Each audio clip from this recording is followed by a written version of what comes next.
now we are streaming, but is it working? Ooh. It says it's working. See. If I go to YouTube, can I see the stream? Refresh. Gonna refresh it.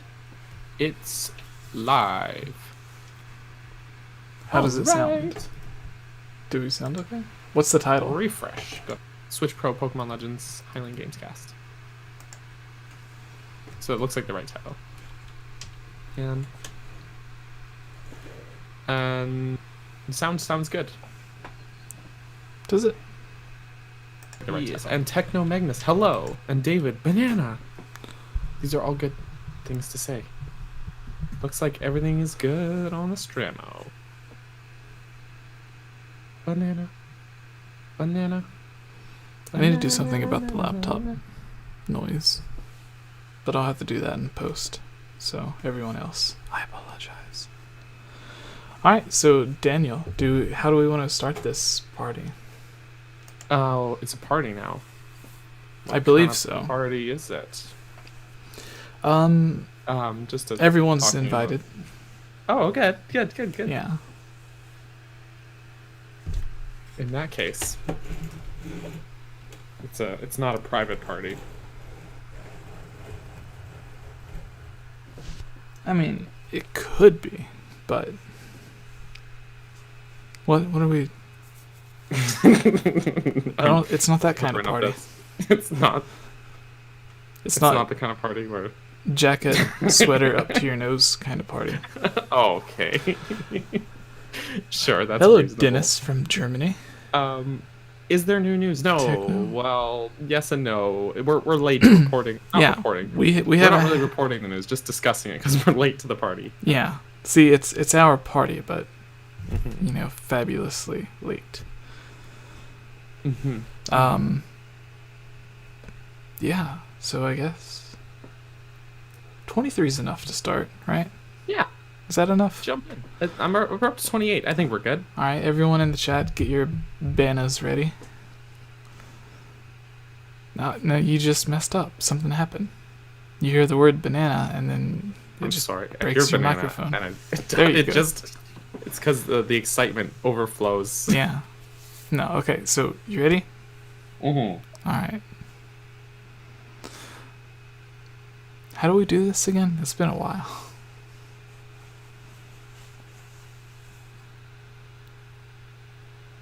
Yeah, your mic. Something happened. I can hear you now. Oh, really? Oh, okay.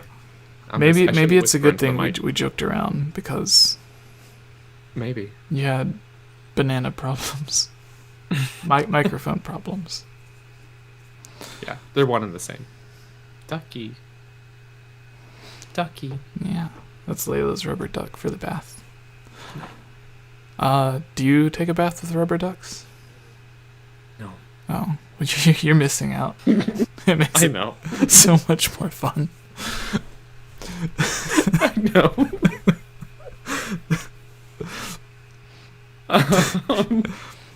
When Tubes and Geek watches this later, they're gonna be like, "I'm so glad I skipped it." What? No, okay. What is wrong with these two? Hello, everyone. This is why we usually have other people, because we get sidetracked way too easily. Hello, everyone. Welcome to the Hylian Gamescast episode ? So we're going to have a cool guest on here. That if you're a fan of Nintendo, there's a certain documentary out called "Playing with Power," the Nintendo story or something like that. That's on Crackle for free. You can go and watch it. It's really amazing. It goes, it's like 6 episodes, I think. It's from the guy that made Video Games, the movie, and some other documentaries and some other stuff. And he's worked with a bunch of different video game companies making different trailers and promotional stuff as well. Anyways, he was going to be our guest, but something came up last minute, so he's coming on next week. We decided to go ahead and do something, which is why we're completely unprepared at the moment. Yes. But our list of things to talk about with our guests is 2. Is gone. Our guest is not here. Oh, so yeah. We're kind of Yeah. winging it. That list is gone. So we were just like, do you want to just do the podcast. Should we just do it anyway? So we're going to be talking about the Pokemon news from that Pokemon Direct, because we haven't made a video talking about it yet. And then we're going to be talking about the Switch Pro rumors, and then we're going to be answering your questions. And I had a plan to last week have it so that you and Tubes or you and Geek gave out the eShop cards codes to pick a winner from the chat or whatever. But I'm wondering, what if we just because I've seen some people do this where they put the code in the chat. And or they read it out, or they read it out. That way, everyone already has a chance to have their name picked, but it'll be so that everyone can. Ooh, that's that's spicy. Maybe we can do it both ways. Maybe we can pick someone and then give the other one out. I don't know, but we're doing a bunch of different giveaways, so one of them we could certainly we could do it a couple different ways, right? So yeah, and I have one person picked, and the video I was working on it last night. Okay. To go up today. Well, I was working on it yesterday to go up today, but then the scheduling happened to where we were going to be doing the podcast thing today, so I didn't finish that video because I didn't want to upload a video the same day we had the interview. Fair. So it's a bit tricky though doing it that way. I just realized because Nintendo eShop cards are region locked as well. Oh. So if you have someone international, then I learned this the hard way because I did a giveaway on my own channel a year ago, and I bought the eShop card to give away to the winner. That's what I did. To him, and then he messaged me back. He's like, "It doesn't work," and I'm like, "What?" And then I realized because he's in the US, I'm in Canada, and I had bought a Canadian one. So I had Geek actually. I PayPal'd Geek, sent her the money, had her buy the eShop card, and then I sent the code to the winner. I was like, "Try this one, please," and then it worked. So. So I have to be careful about that as well, which is why for the giveaway that I just ran on my own channel that just wrapped up a couple weeks ago. Yeah. I had to message the winner and be like, please, can you already put it in your entry, but can you just confirm that this is the country you live in, because I don't want to spend extra money sending you this code that doesn't work. So, okay, so here's what's going to happen, because I already purchased cards. Really? Did you? You can pick someone at the end before we go into the mailbag, and then the winner can message us on our Discord or Twitter or whatever and tell us what country, and then I'll get the card from that country and send them that. That way they'll still get it. They should still get it today, but it won't be immediately. That's and fair. That would suck if you were the person, if it was read out loud or typed, and you just happened to be the person that actually typed it in first on the eShop, but then it's sorry, you live in the wrong country. Yeah, that would bite, and especially because I've seen even a couple people. Yeah, someone earlier said they were from Germany. From Germany, 2 people, and etc. And so I would hate to disappoint anyone. Yeah. And for those that don't know, once we hit 95,000 subscribers, we started a giveaway to where every 1,000 subscribers we would be giving away a $60 eShop card. But for reaching 95 in the first place and starting the big giveaway, it was 3 giveaways, to where one was the $60 and then there was 2 $20, but then every 1,000 was a $60 card, and then at 100,000 it's most likely going to be a Switch, or if you don't want a Switch or already have a Switch, then it's Skyward Sword with some stuff. One of the things my friend, do you know the cosplayer that was supposed to, at one point when we had the big thing planned with Game Explain and Rivali? I know of them. So not Sophie, but one of Sophie's friends that I'm friends with was going to do something, because she's really good at arts and crafts and stuff, and she has a 3D printer. So, oh, nice. Yeah, she's actually not for us, but for herself. She's printing out this huge, ancient axe chainsaw thing from Breath of the Wild, like a life-size thing of that. Oh, that's cool. Yeah, so that's legit super cool. Yeah, so that's everything. And I decided that after the giveaway is over, because everybody likes free stuff, for every 10,000 subscribers, we're going to do another giveaway as well.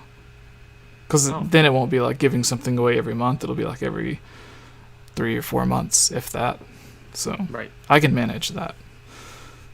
That's fair. The only way I can manage the giveaway we're currently doing is because with all the new subs also comes more views, and the channel did really well last month. So yeah, it's like I don't know how our friend Nate, Nintendo Prime. Oh yeah. I don't know how he manages it. He is pretty much always running some giveaway. He's magical. Which is great for him, but like I have no idea how he manages constantly doing it. So kudos to him.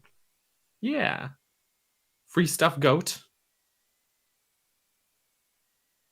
Yes. And he's gone. I'm sorry. Now you're stuck with me, everybody. Could not have asked for a worse fate. Here we are. Oh, he's back. He's back. Welcome back. Am I back? Hello. You are back. That seemed like it was too loud. Do I sound too loud? No, you sound great. Okay. So, yeah, we can start on the official podcast now that we got all that talked about. Yes. With all that out of the way. Yeah. So, Daniel, where can people find you? Every social media thingy is all capped Burgerson. CAPTBURGERSON. I know how to spell my own username. Yay. There's even a Twitter link in the description listed under Kayla. So so Twitch, Twitter, Instagram, YouTube, everything's Cap Burgerson. I do lately it's been like 3 times a week, but it's not usually that often. But I often stream. Lately it's been 3 times a week on my Twitch and YouTube. I do a dual stream, and also been putting out a lot of Zelda videos lately. Not news related, just like retrospectives, analysis sort of videos as well. So if you like the old Nintendo Zelda's videos, give that a go. Yeah, that's me.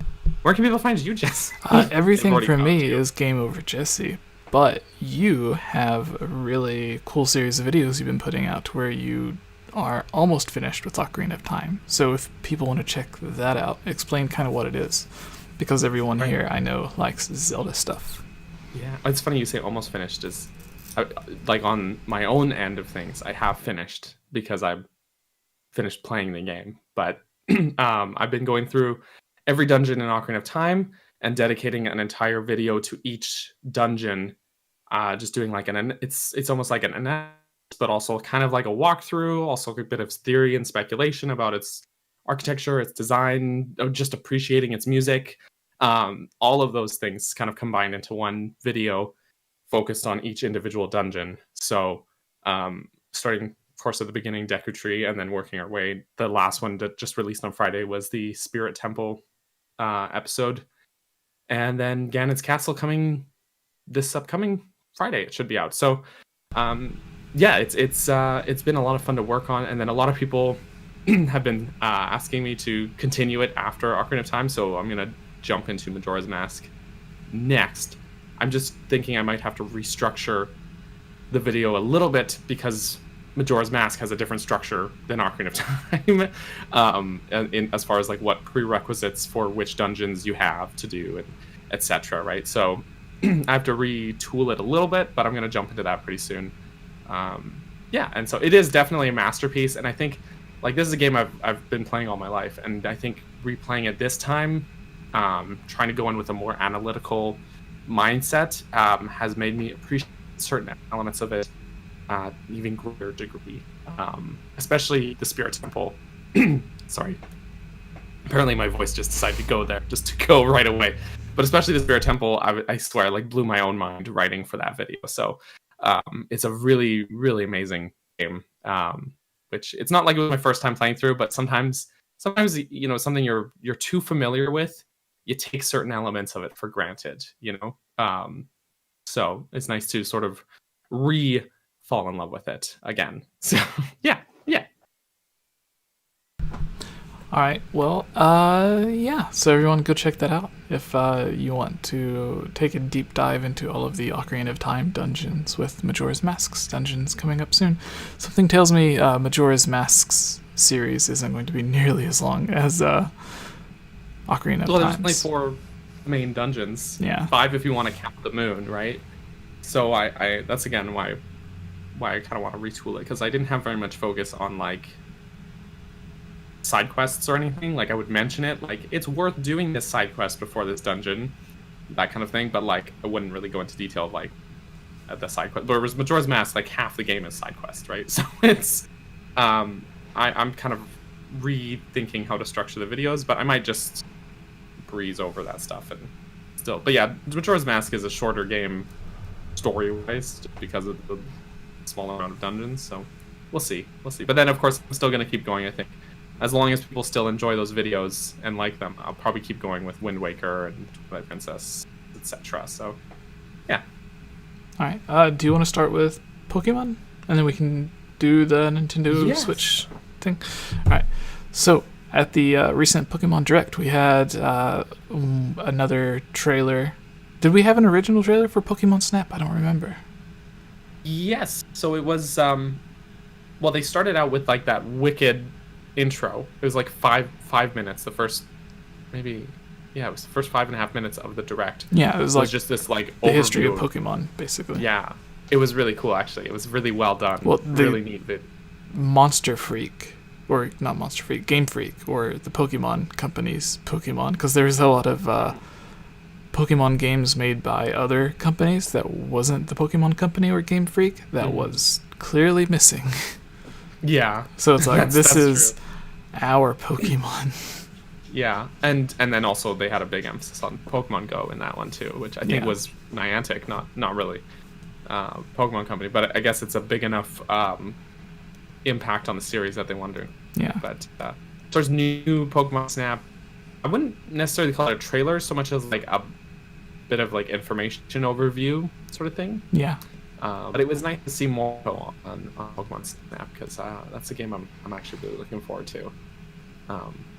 My wife saw it and she said, "What's the point of this game? I don't get it." And I said, "You said the same thing about Animal Crossing, and you love it." Yeah, it's like Star Fox, but not violent and with Pokemon. Yeah, exactly.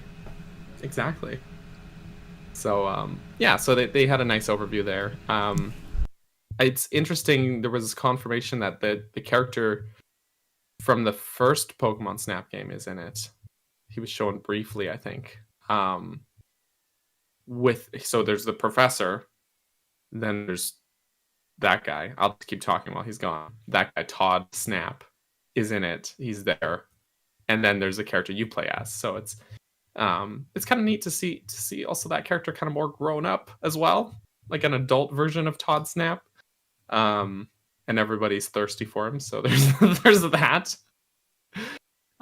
It's capture mode, the game. That's true, Hacky. That's exactly what it is. It's snapshot mode. It's like a whole game of snapshot mode. But I really like that. Like I'll spend probably way too much time in snapshot mode when I'm playing Mario and stuff. So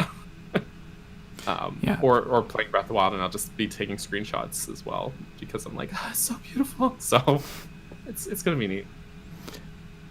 In the original Pokemon Snap, spoilers, we were able to go to the moon. I didn't know that, actually. Did you not?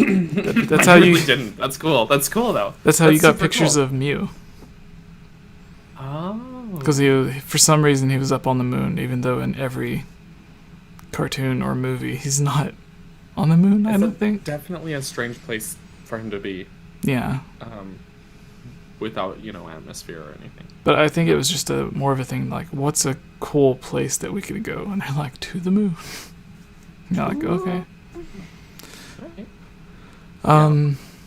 So I think, keeping in line with the strange areas certain Pokemon come from, like other dimensions and stuff, I think it'll be cool if there's ways to go there. Because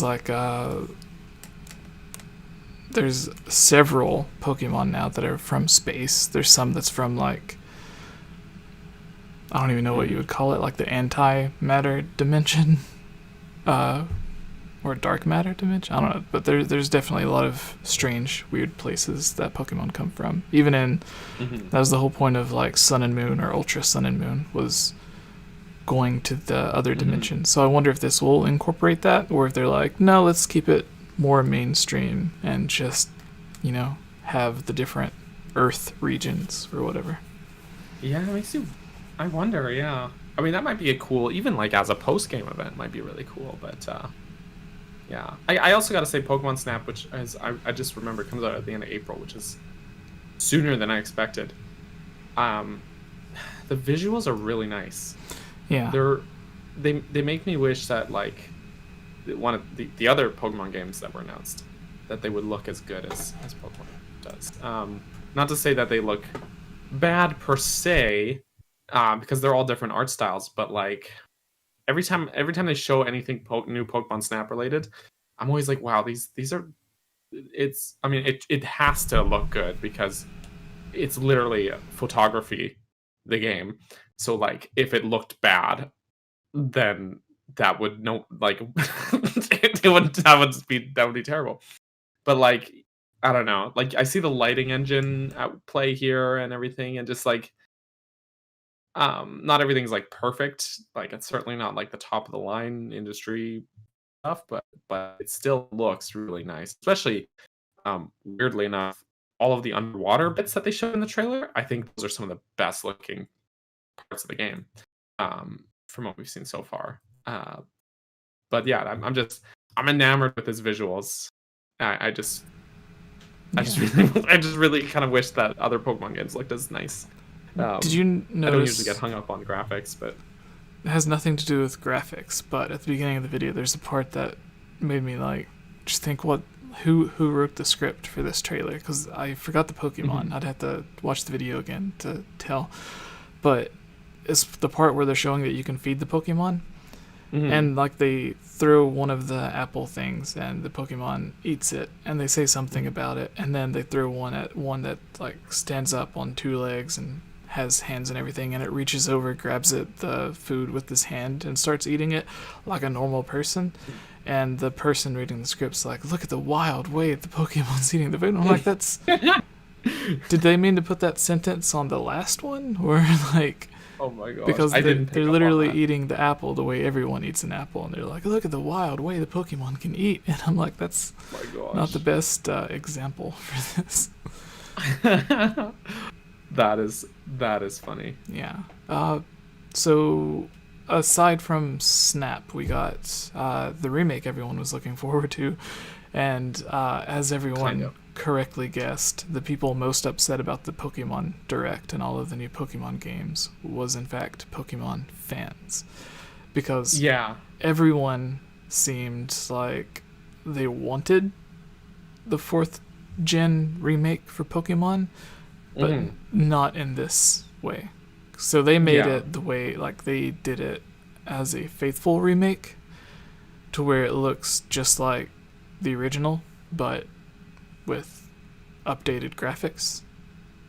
So kind of like, well, you would expect it to look like if they remade it for the Switch, or not the Switch, but the 3DS, but it's in HD.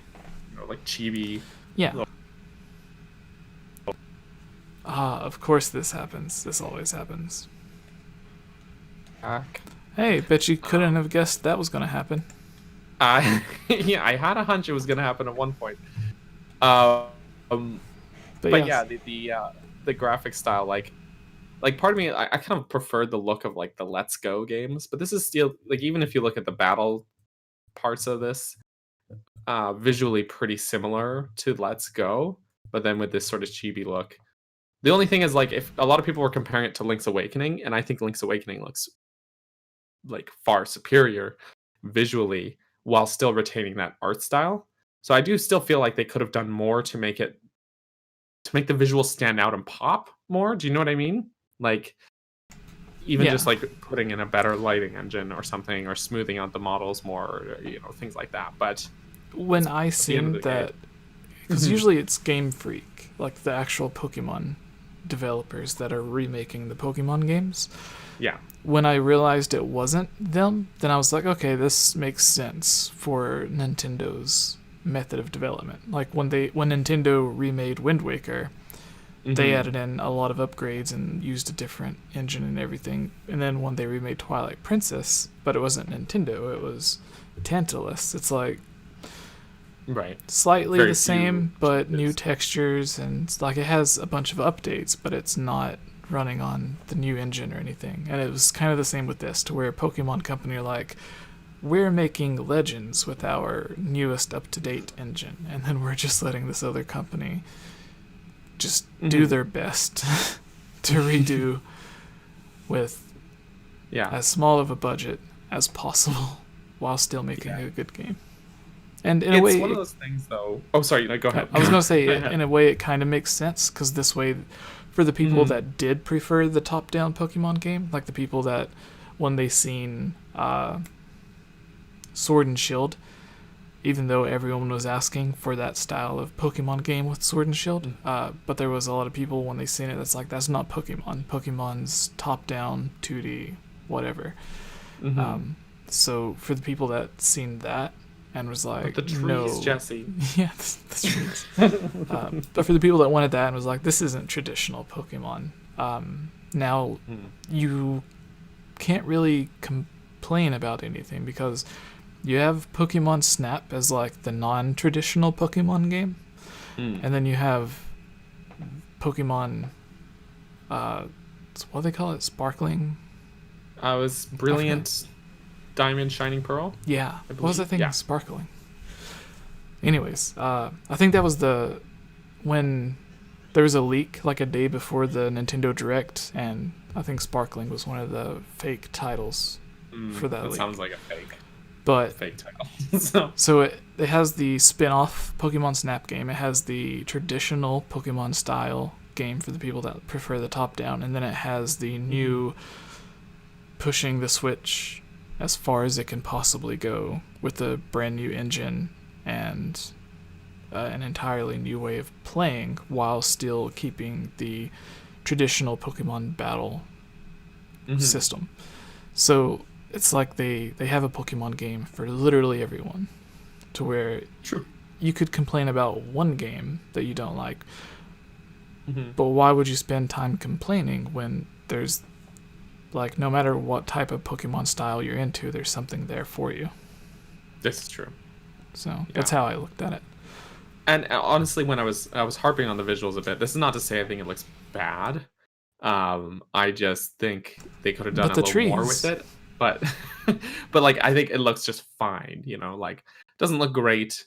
I have, I guess, a certain preference for what kind of art styles I like in my games, I guess. But I think I'm not complaining about it. I don't think I'll get it, really. Probably not. But just, I'm not as huge a Pokemon fan as I am, say, of some other franchises. But I think it looks fine enough. Has anyone complained about its price, like they did with Skyward Sword? I have not. Because Seen I haven't noticed its it. price point. No. Everyone's complaining about Skyward Sword's price point, but I haven't seen anyone talking about this game's, and it's probably going to be full price as well, even though it's a remake of like a 15-year-old game. Yeah, it's a really, really small game too. Yeah, so there's that. But yeah, I think it looks fine. It looks okay. And I think that, like you said, a lot of people were asking for a Gen 4 remake, and I can understand their decision to make it as a faithful remake. Yeah. Whereas like Let's Go was like a sort of reimagining remake, where it was like pretty much red and blue, or it was pretty much yellow, but it was different. They changed the not the battle system, but they changed the catching mechanic, and the pace of the game is a little different. And then of course Blue is actually there, but not like your rival, and all this stuff. Even though the story and the Master Ball and all that stuff, he's just a sad killer in this one. Yeah. So so I can understand like their decision to do a faithful remake, because with Let's Go, that first gen has been redone so many times already. No, but Daniel, Nintendo would never publish more than Of course. one remake of a game. Right. Link's Awakening never happened. But with Gen 4, I don't think they've ever done a remake for it. So I can understand wanting to do a more faithful remake like that. Yeah. But then you have Legends, which is also it's not Gen 4 remake, but it is in that region.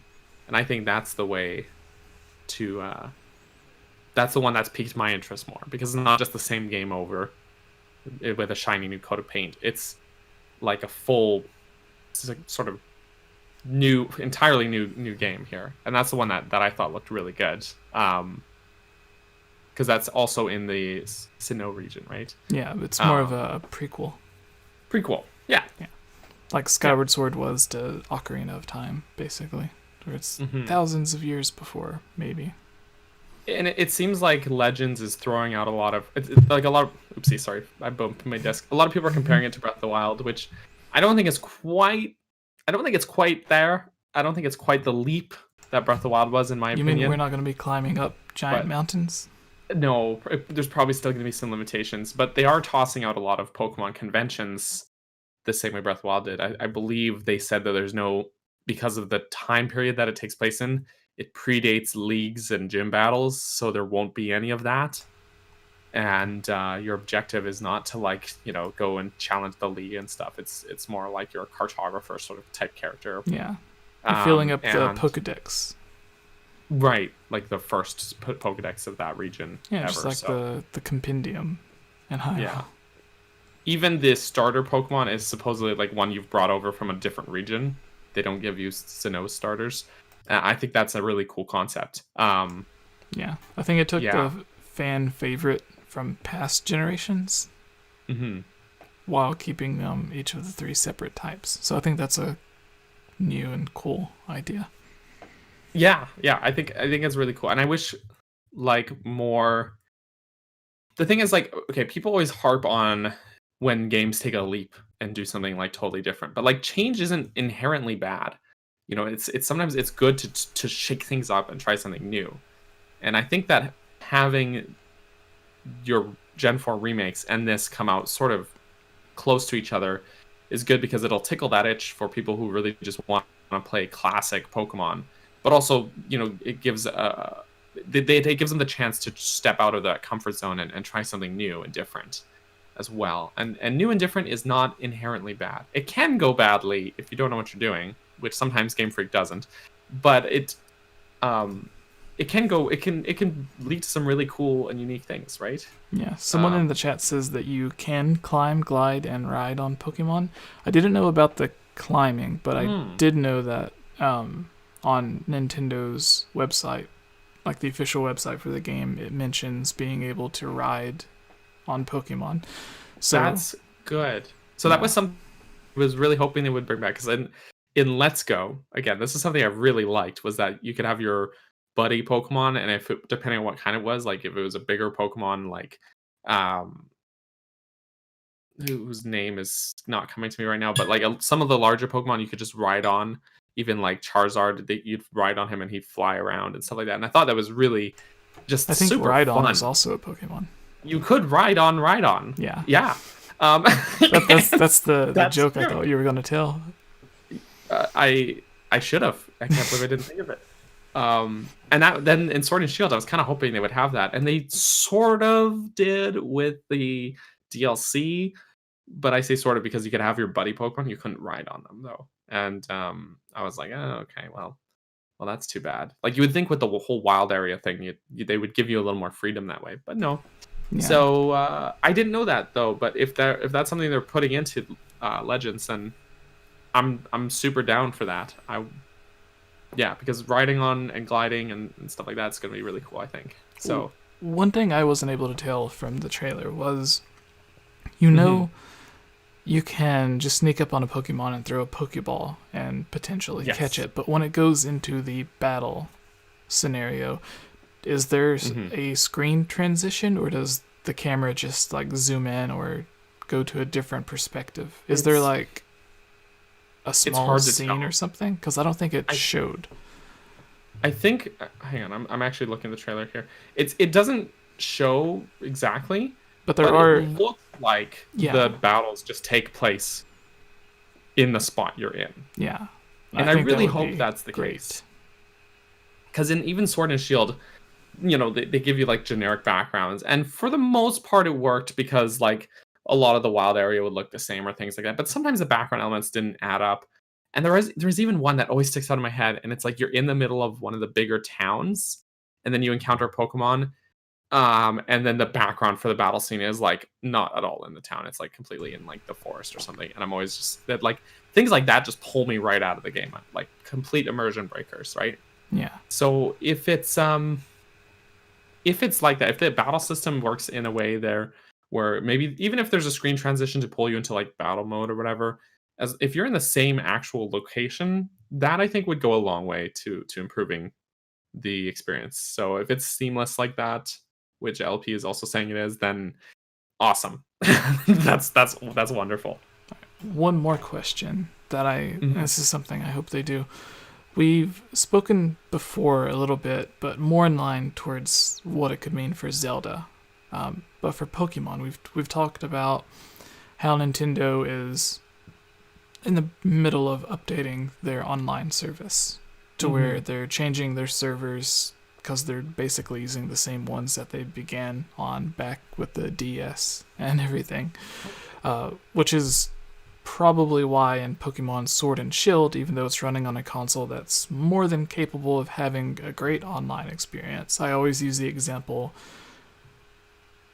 the Nintendo 3DS let you play certain games like Star Fox 64 with not just Mhm. video or not just audio chat, but beside or above the character of the person, the friend that you're playing against, you could literally see their video of Right. them playing. So it wasn't just voice chat, it was literally video chat in the game.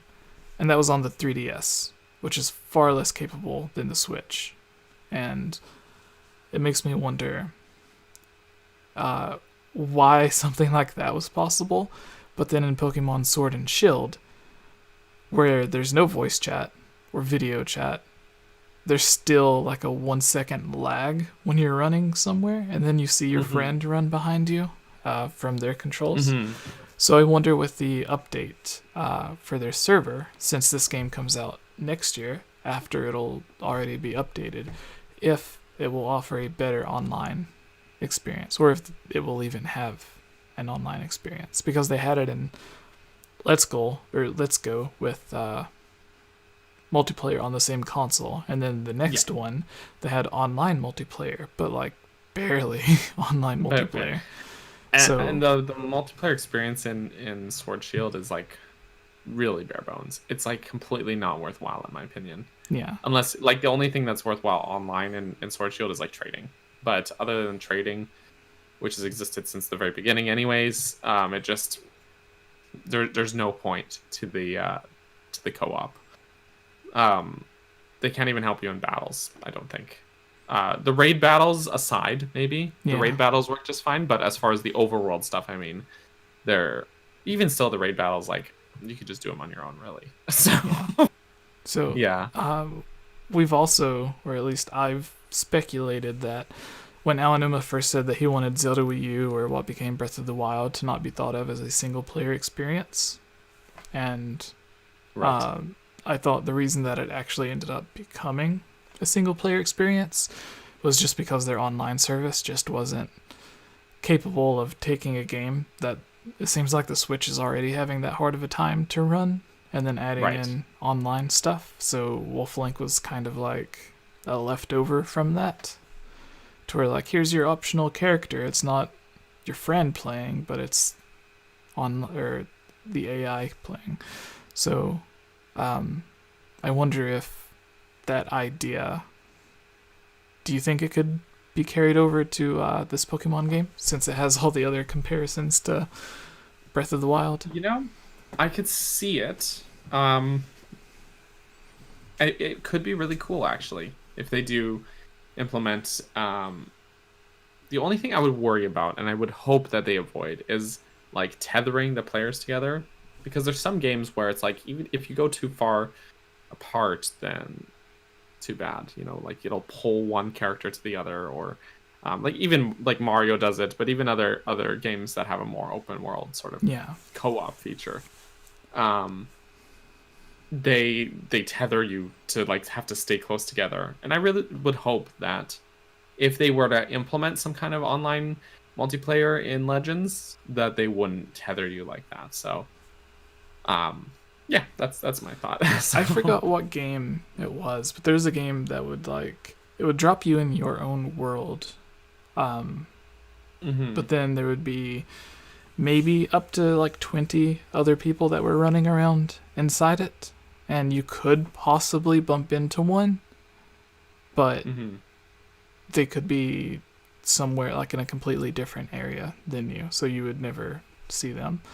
But the possibility was always there to where they could run and join up with you, or they could just stay on their own. And I wonder if Nintendo would do something like that. Or if you wanted to play online, then it would force you to be with your player. And then if you wander off too far, then it'll be like, okay, well, they're not playing together anymore, so let's cut that connection. I wonder. I don't know. Yeah. I don't know. It'll be interesting to see, because they'll probably show more from the Pokemon games. Maybe around E3 time, or at least I think the last chance they would have before the end of the year would be like the Game Awards. But I don't know if Pokemon's ever shown something at the Game Awards, have they? Pokemon Go was at the Game Awards a lot. Oh, okay. This last one, but that's Pokemon Go, right? That's the thing. Yeah. And it was just like, Go event, you catch more of whatever it was, that this one specific type of Pokemon. So yeah, I don't know. All right. Do you want to do the Nintendo Switch news, or do you have anything else to say about Pokemon? I think that kind of. So final thing. Okay. We have Pokemon game for middle of this year, end of this year, beginning of next year. Do you think there's going to be a big Pokemon game for the end of next year? Ooh. Like the actual next generation game? And then like maybe the Legends engine is just like a testing ground for the newer game? I would say, I'm not sure. Good my answer. thought is that they would have maybe like a DLC for Legends by the end of the next year, and then probably the year 2022, 2023. Then interesting. We would be into for the next mainline Pokemon game. That's my thoughts. Yeah, but I could be wrong. I like it. Yeah, but I think like Legends has a lot of potential for DLC, like adding more areas, things like that. So I almost feel like the Sword Shield DLC was testing grounds for Legends in a way. Oh yeah, having like those larger sprawling, all wild, quote unquote wild areas instead of having. Because there was the joke with this one is like Pokemon Legends wild area. Yeah, or that's Breath of the Wild area. Yeah. Yeah, I wonder if that's why they called it Wild Area. Maybe. And as sort of like a wink, wink, nudge, nudge to Breath of the Wild. Yeah. I mean, it makes sense in both cases. Breath of the Wild and then the Wild Area, because the Pokemon are all wild, and then Breath of the Wild because it's like so peaceful in Hyrule, where like you can just stop and take a breath and catch up, but at the same time it's so hectic and wild because like you can take a breath and like slow down and watch the squirrels eat acorns and stuff. Which, did you know you could feed the squirrels acorns? I did not. Oh shoot! Really? Yeah. I've never tried, so I don't know. Seriously. I don't know. The same as you can feed the dogs stuff for them to go. Interesting. Rinrin's in the chat. Finally, after 66 people, we have one mod. Nice. Yeah, now you're all in trouble. Uh-oh. No, so what's the other thing? Yeah, so like everything's all peaceful and calm, and then you just hear that slight piano music building up, and you're like, run. Oh no. Or just warp away. Run towards the Guardian. I don't run away. I want to. That's the problem whenever I play Breath of the Wild, and I always get into trouble because I want to fight everyone, but that's just me. But yeah, someone said in the chat that they don't think it's finished enough to come out for early 2022. Like, keep in mind, early 2022 could just mean like the first half of the year, really. Yeah, and probably the first quarter, but that still gives them from now like an entire year to work on the game. So and a major thing is they were probably working on this towards the end of development of Sword and Shield, and then like a small team split off from Sword and Shield and kept working on DLC, and the rest of them just moved on to this. Or there's probably enough people at the Pokemon Company to where they could just work on separate individual games, because they had one working on Sword and Shield while they were working on the Town, whatever that game was called. Do you remember it? Oh, was it Little Town Hero or something like that? Right? Yeah, I just remember the beta name for it before they confirmed it was just called Town or something. Yeah. So there are multiple teams at the Pokemon Company to where they could have been working on this for years already. Plus, where Breath of the Wild's more of a puzzle-solving game, you do have those battles in the Hyrule, but you also need puzzles and stuff to find and stuff to do. Whereas in Pokemon, like, if you took a look at the wild area in Sword and Shield, there's like a little bit of stuff to do, but mostly the entire purpose is just to go out and catch these giant, powerful Pokemon. So, like, they don't need to populate the world in Pokemon Legends with puzzles and stuff, because then it really wouldn't be a Pokemon game. Yeah. Like, there's probably things where it's like, we need berries from this one specific tree, but to get to that tree, you have to go ride on a bunch of ride-ons. Ride on. Yeah, and then make your way up the mountain or something. But it will be cool if they do add in puzzles and stuff like that, because Pokemon games did have a slight focus on puzzles, but it's more like, okay, you're at the Pokemon Gym. Now solve this A Link to the Past style block puzzle.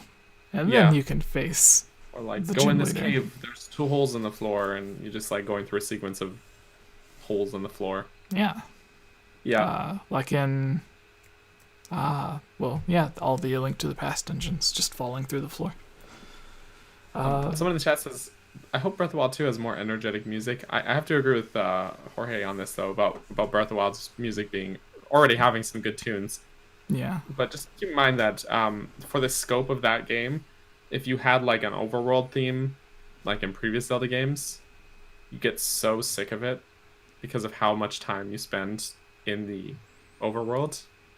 I think having an adaptive soundtrack was the right way to go. So but I could, but we're not talking about that today. That's not today's topic. Yes. Was there anything else you want to add? No, that was everything. Do you want to move on to the Switch 2 thing? Do you want to read it? Yeah, you go ahead. Go ahead. You're more knowledgeable on the subject than me. I don't know about that, but sure. I do. All right. If it gets loud, everyone, I apologize. I tried to have my laptop a little far away, but here we go. So this is from our friends at Nintendo Life, who I was very rude to, and forgot to take out my headphones so they could come up and talk to us when we were at E3, apparently. Oh. That's who you said it was, right? Xeon? Yeah, you said it was Xeon. I didn't know who it was. He was not at Nintendo Life yet at the time, I think. He was still at Zelda Dungeon at that point. Unless I'm misremembering. But Because I remember a guy who was wearing a Ubisoft shirt or tag or something. So it didn't click in my head that it was him. But in any case, Xeon's a good dude though. But so from Nintendo Life, says Nintendo Switch Pro, everything we know so far, 4K visuals, NVIDIA Tegra, and release date. There's been a lot of rumors and supposed leaks come out about the Nintendo Switch Pro or Nintendo Switch 2, whatever you want to call it. Personally, I think it's been, if it would have came out like 2 years after the Switch launched, then it could have been a mid-gen Pro, but it's been so long now that I think chances are they would just release whatever the next generation thing would be. So they could still call it the Pro, but it would be more in line of what a Nintendo Switch 2 would actually be, would be my assumption. Okay. I still think branding-wise that going like the Pro route is sort of a good move. Yeah. Because of how popular Switch is, but that's my anyway, sorry, go ahead. No, you're good. So it says, Nintendo is no stranger to updating and iterating its hardware. Ever since the days of the NES, the company has seen the value of refreshing its consoles to maintain the consumer interest, introduce new features, and bring down the cost of manufacture. And that approach hasn't changed in over 30 years. Therefore, reports that Nintendo is working on... Let's see. Yeah, so we're not going to read all of this. We're just going to skip to... the long article. Yeah. So, what we know so far. There's little solid into floating around about the Nintendo Switch Pro. Nintendo's president, Furukawa, has explicitly stated that Nintendo has no plans to introduce a new Switch model in 2020. So right there, no plans. Daniel, because everyone in the chat, I'm sure some of you are thinking, well, Nintendo confirmed they have no plans, so it's not coming out. Would you like to name off 3 things off the top of your head just recently that Nintendo said they had no plans for or denied? How recent are we talking? Like the past few years? Oh, okay. Well, I'll probably go back farther, but okay. Like 2 years. But here's the thing: is Nintendo has a marketing team, and the marketing team states when you can and cannot announce things. Mm-hmm. Which means if there's a rumor going around, and someone asks the Nintendo rep, "Hey, is this rumor true?" If it's before they're allowed to announce it, they're gonna say, "No, it's not true. I can't do it. No." So like they have an NDA. They cannot talk about it yet, right? It's just like part of that job, right? Yeah. And so there's been many times where Nintendo has said, nope, nothing about that. That doesn't exist, including new 3DS models existing, which when the first 3DS came out, Miyamoto was asked, hey, is there going to be revisions to this? Because with the DS, the original DS, there was lots of revisions. And so in case people are weary of buying this. And he said, nope, it's perfect the way it is. There will be no revisions. And then, as we know, there were so many different versions of the 3DS. There were six altogether. Many. Yeah. And then with Majora's Mask 3D, everyone asked Aonuma, Ocarina of Time 3D came out. Will there be a Majora's Mask 3D? And he said, nope. No, there will not. We have no plans for that. And guess what? That game, it exists. Yeah. And was actually in development when he said it wasn't. It was already in development at that time. Yeah. When it was announced, he said that it started development as soon as Ocarina of Time ended, which is kind of a blow in the face to if everyone remembers the Project Moonfall, to where it was like a fan petition to get Grezzo to make Majora's Mask. And everyone, they didn't need to. Yeah, everyone was they like, were already working on it. Yeah, they were like, our fan petition made Nintendo make Majora's Mask, and then Aonuma was like, no, we started that as soon as Ocarina was finished. So like 2011. Yeah. And then of course recently Skyward Sword. That's another one. Mm-hmm. They said, no, we have no plans for Skyward Sword HD. And guess what? What was it Aonuma said? HD. To have optional controls. There was a specific word it would be used. Impossible. Yeah. He said it would be impossible to do it with button controls or without motion controls. And then they made a version now that's coming out this summer with optional no motion controls. And so yeah, I mean the thing is that like sometimes Nintendo will they're telling the truth that things are not real or not a thing. But sometimes Nintendo just can't say because it's not time to announce it. Because can you imagine like what would be the point of these directs if they could just say yes. What would be the point of having announcements or marketing or trailers for games? If Nintendo could just be asked in an interview, are you making this? Are you making a Zelda game like this? Are you making this game? And if they're just like, yep.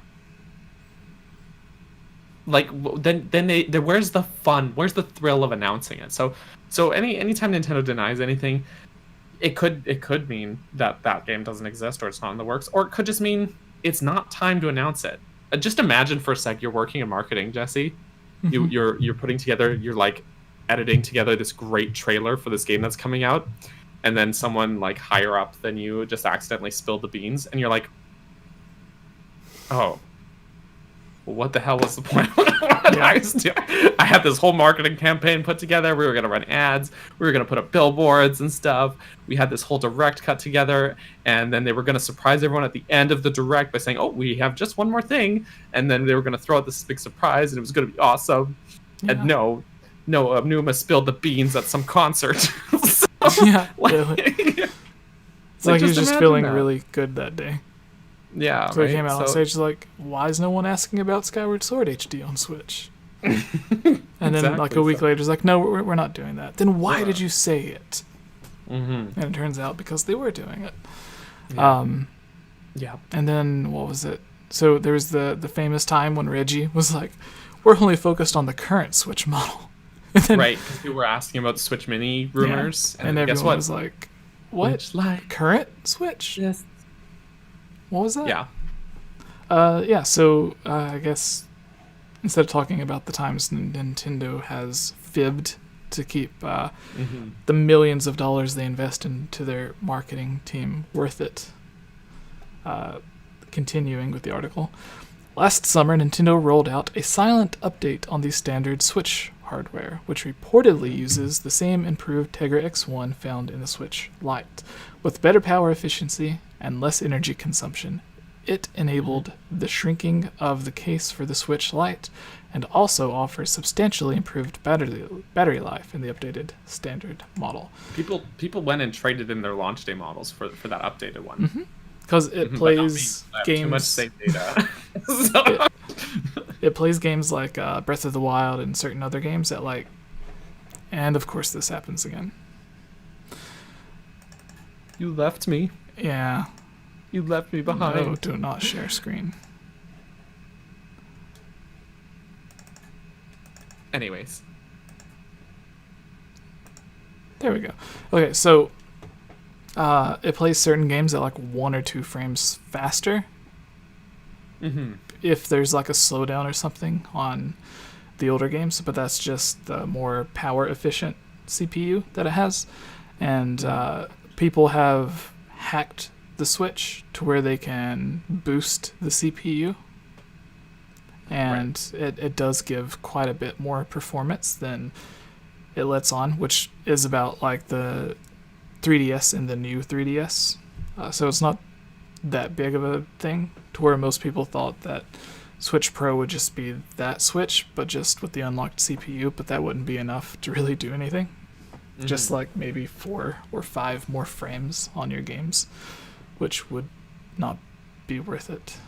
But anyways, while this internal upgrade to the Switch does not constitute a Pro model, the improved chip has the potential to be pushed harder than either of the current models do, and could even offer a modest improvement over standard performance. NVIDIA stated that it expected to have a bumper year, and some have joined the dots and connected this positivity with increased demand for components for Nintendo, for not just the standard console and Switch Lite, but also perhaps a Switch Pro.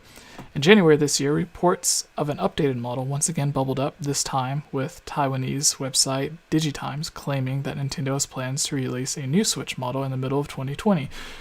With production beginning in Q1, details on the supposed new model are thin on the ground, although a magnesium alloy body and improved CPU have been mentioned. And those are the same type of leaks that happened when everyone was talking about the smaller Switch Mini, which became the Switch Lite. Because there were some leaks for it, and one company even released the they were selling grips or stuff for their Switch Lite, and everyone was like, "Oh, those are fake." Blah blah blah. It's like, no, they're real. Like, and then, like they announced the actual Switch Lite like a month or so later.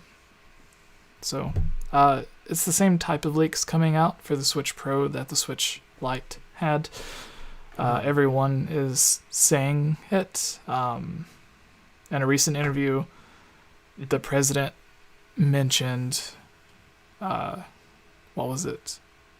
That they would be supporting the current Switch for a long time. And that's what every console does. Like when the PS4 Pro came out, or even now with the PlayStation 5, or not Nintendo, but Sony didn't just instantly end support for the PlayStation 4. They continued supporting it with the Pro model, and even now with the PlayStation 5, they still support the base PlayStation 4. And there was even games launching on the PlayStation 2 that Sony published like way into the PlayStation 4's life cycle. And then even Nintendo is publishing, or maybe it's not Nintendo publishing it, but what was the game that we joked about at E3? Just Dance, because it was releasing on the Wii. Right, on the Wii in 2020. Yeah, that's the thing. Yeah, so Nintendo is still supporting the base, like the very first Nintendo Wii. Yeah. So, and I imagine if they do like a Switch Pro kind of thing, that, you know, the games will still be compatible with the Switch probably. They'll just run better and shinier and nicer on the Pro. Yeah. We got a super chat from Wild Horse. Also from Wild Horse. Wild Horse. $20. Thanks for being you. Thank you. With a pear? It's actually not loading properly on mine here for some reason, but it looks like a pear with a maraca. Maraca. Yeah. Thank you, Wild Horse. You're so lovely. Yeah. So the 4K rumors. One of the more common rumors regarding the Switch Pro is the system will offer 4K visuals, a seemingly outlandish claim. Really?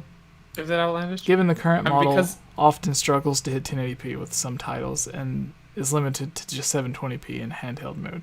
However, a report from September 2020 claims that Nintendo is asking developers to make their titles 4K ready, which would suggest the Switch Pro will indeed have 4K, although not in quite the way many people have assumed. It's speculated that Nintendo will seek to leverage NVIDIA's DLSS AI upscaling technique rather than pure 4K output. The process, which grants high-resolution visuals with little in the way of performance hit, is used in NVIDIA's Shield hardware, which is based on the same internal architecture as Switch. In March 2021, it was like a few days ago, a report stated that the new Switch model would offer 4K visuals when in docked mode. So, we've been saying for a long time, as has everyone, that just as laptops do, it would be really easy for Nintendo to release a version of the Switch that has roughly the same hardware inside the actual Switch, but then one docked connects to the more powerful GPU to allow it to be have these 4K visuals. And something that a lot of people don't really think about is that base PlayStation 4 games that run in 1080p or close to 1080p are a lot more demanding than the Nintendo Switch games. So if a Nintendo Switch was running one of the PlayStation 4 games, and I'm just using PlayStation 4 as an example because they're numbered easier to understand than Xbox. So, with the PlayStation 4 games, if a Switch was running a game that could run on PlayStation 4 at 1080p, then it would be running at like 480p, if at all, on the Nintendo Switch. Like, even if it was capable of running it, it would have to be scaled down so much, like we see with games like The Witcher or Skyrim or these other games that run at 1080p and everything, and then they're barely hitting 480p on an actual Switch, which is like Nintendo 64 GameCube level of performance in terms of resolution. So anyways, the Switch doesn't need as much power, or the console wouldn't need nearly as much power to run a Switch game at 4K as it would to run a PlayStation 4 game at 4K. So you could have something that is somewhere between a PlayStation 4 and a PlayStation 4 Pro, and it would easily be able to run most Nintendo Switch games at like a solid 4K and 30 or even 60 frames per second. Because Nintendo games just don't require half the power as the PlayStation 4 games to run at the same resolution. Like, especially on the really simpler games, like all of the Wii U games that are being brought to Switch that were made even a generation before that, which seems like it's half of the Switch games. And then you have stuff like Smash Bros. Or Mario. Well, yeah, those are basically Wii U games. So yeah, stuff like that. It's really interesting to look at them. Birdman in the chat says the current dock doesn't support 4K nor the HDMI cable, so there would be a new dock for the Switch Pro. That is what all the rumors suggest as well, is that we're with a new dock which would enable it to hit 4K. Yeah, and we're talking the section's all about the Switch Pro, not the Switch. So yes, the thing is, like, people say that it's far-fetched to say that Nintendo would go 4K, and there's a couple reasons I don't think it's far-fetched.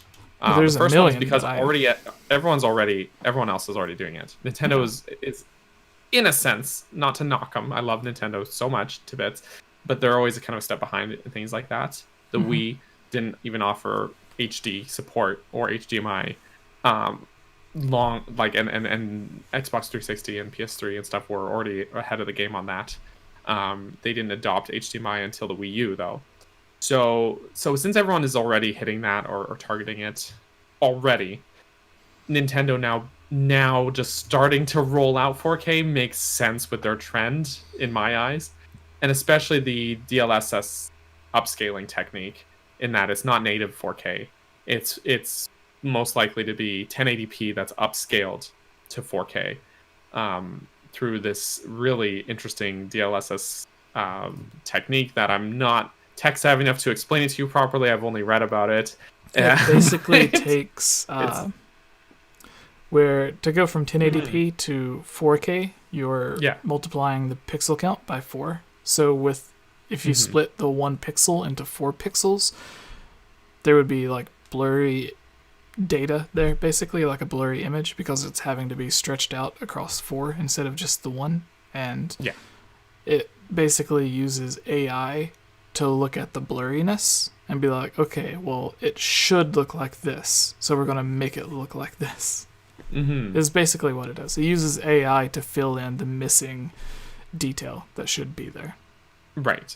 And so in my eyes, because they're not really hitting native 4K in that sense, they're sort of using, I don't want to say like a shortcut, but just a different method of achieving it. It feels more believably Nintendo to me to make that move. Yeah. You know? And as they stated, it literally already what they're doing with the NVIDIA Shield, which is basically the Switch without Nintendo's logo on it. Yeah. There is the 720p thing where people are complaining that the screen... Okay, so actually, part of the rumor as well is that in handheld mode, here's my Switch, the screen will not have the bezel, so it'll have a slightly bigger screen, but roughly the same size as the Switch itself, and it'll still be a 720p screen. The thing is, like, the size difference between this without the bezel, I don't think it's dramatic enough to need 1080p. And having it, the thing is, because you won't have the extra hardware in the dock, having it run at 720p will make it far more manageable performance-wise for the actual console and handheld mode to run games, especially really intensive ones. So, I don't know, like, for me, it all feels very believable, and I don't think the screen is big enough to need to hit really high resolutions like that. So that's another thing is, most third-party games and a lot of Nintendo's own games, even though the screen supports up to 720p, you're almost never seeing a full 720p image. Like Doom, Skyrim, other games is running like between 480 and 500 and something. And even games like Breath of the Wild and Mario Odyssey and games that are specifically designed for the Switch are rarely ever hitting that full 720p because it's usually around 600 and something. So you think... Even in docked mode, Breath of the Wild hits something, it's like 900, isn't it? Yeah, at the most. Full 1080. And then it dips down to close to 720p.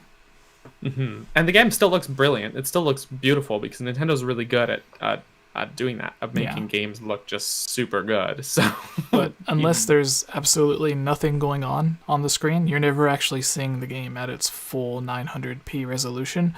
Or if it's in handheld mode, you're never seeing the game actually at 720p. Because most of the time, when the camera's moving or Link's moving, you're in a fight, you're riding a horse.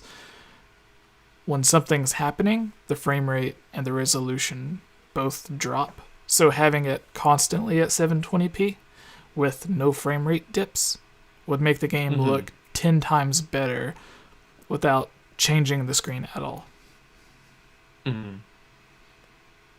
Yeah, I agree. And also, someone in the chat said for battery power as well, hitting 720 instead of 1080 is good.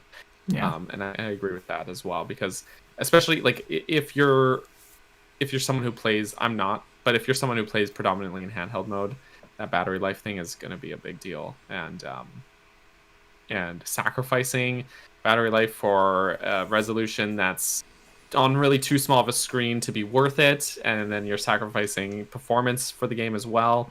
Like it's just not worth it to try and hit 1080 in handheld.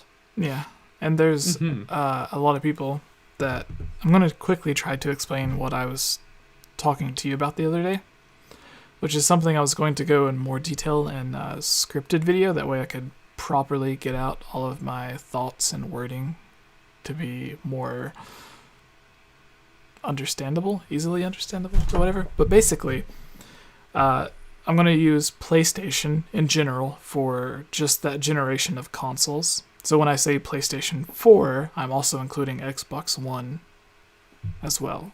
But for handheld consoles and home consoles, the handheld console has always been somewhere between the last generation home console and the new generation home console. So like Game Boy Advance, for example, is the easiest example I can think of because it was 32-bit. There's a lot of Super Nintendo games that were easily playable on it because Super Nintendo was only 16-bit, whereas the Game Boy Advance was 32-bit, but then Nintendo's actual console was 64-bit. So it was somewhere between those two. And then with the DS, was somewhere between the N64 and the GameCube, a lot closer to the 64, but it was able to play certain 64 games. And then the 3DS was between the GameCube and the Wii, to where you could play, like Luigi's Mansion was remade on it. There was Xenoblade games that was on the new 3DS, which was literally a Nintendo Wii game running at the same resolution. No, at a lower resolution, but still running on. And then there was even certain Wii U games that were running on the 3DS that they had scaled down, like Yoshi's Woolly World and Hyrule Warriors. So and even Mario Maker, but then without half the online features. So what was the point? Yeah, and then but I digress. Even with Sony, using the PlayStation examples, the PSP was between the PlayStation 1 and PlayStation 2, to where you could just buy PS1 games to play natively on the PSP or emulate it on the PSP. The Vita was between the PS2 and the PS3. And if there would have been a Vita 2 or a PSP 3, whatever they would have called it, it would have been between the PS3 and the PS4, which just so happens to be where the Nintendo Switch falls in line at. So when the Switch launched, a lot of people looked at it and was like, oh, this is a really powerful handheld console. And I was like, no, it's an average powerful handheld console. It just there's no other gaming consoles to compare it to. But theoretically, following the handheld console pattern that had been set up since handheld consoles had began, there technically should have been a console as powerful as the Switch 2 or 3 years before the Switch came out. And then now you're getting to the time to where, because the Wii U and Switch, well, really the Wii caused Nintendo to do it, but because they were basically behind a generation, you should technically have a handheld console coming out around this time that is about as powerful as the PlayStation 4 Pro or Xbox One X is. But because Nintendo's further behind than they used to be, it'll be somewhere following the pattern that Nintendo set up. It will be somewhere between the PS4 and the PlayStation 4 Pro, instead of being closer to the Pro. Which, as we talked about earlier, since Nintendo games don't necessarily need as much power to run at a full 4K as PlayStation 4 games did, and some PS4 games that ran at 1080p ran at 4K on the PlayStation 4 Pro. Not even the PlayStation 5, just the Pro version. And not a lot of games are, but there are some that are doing it. And again, those games require more at normal HD than Switch games do. So you don't need as much power to play these games like Breath of the Wild at 4K as you do with standard PS4 games. So the Switch doesn't even need to be as powerful as the PlayStation 4 Pro, which, following the pattern, is where it should be at. But knowing Nintendo, it'll probably be somewhere between the two half generations. So it'll be, yeah.